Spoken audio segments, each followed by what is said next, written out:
নমস্কার। স্বাধীনতা দিবস উপলক্ষে আমার নিবেদন কবি দেবাশিস দণ্ডের লেখা কবিতা স্বাধীনতা। তখনও কেউ পুড়িয়ে দিত ঘর, তখনও কেউ জ্বালিয়ে দিত বাড়ি, এখনও কেউ আগুন নিয়ে ঘোরে।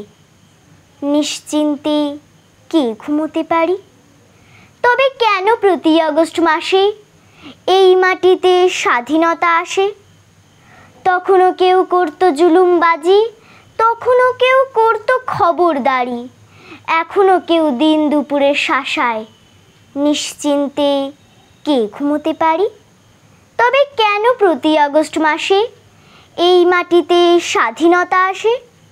তখনও ছিল লাঞ্ছনা বঞ্চনা, তখনও দিন কাটছিল রোজ ঠকে, এখনও নেই দিন বদলের ছবি, সুখ জড়ানো ঘুম আসে না চোখে। তবে কেন প্রতি আগস্ট মাসে এই মাটিতে স্বাধীনতা আসে?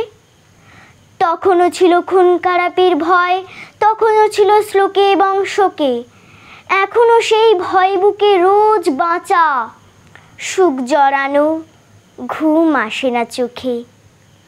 তবে কেন প্রতি আগস্ট মাসে এই মাটিতে স্বাধীনতা আসে? স্বাধীনতা, হায় রে স্বাধীনতা, স্বাধীনতা ছিল এবং আছে, বিষাক্ত দাঁত নখ কালা কজন উদম অবাধ স্বাধীনতায় বাঁচে। স্বাধীনতা, হায় রে স্বাধীনতা, স্বাধীনতা ছিল এবং আছে, সে অমৃত ভাগ্যবানের ভাগে, নেই তো শুধু তোমার আমার কাছে। নমস্কার।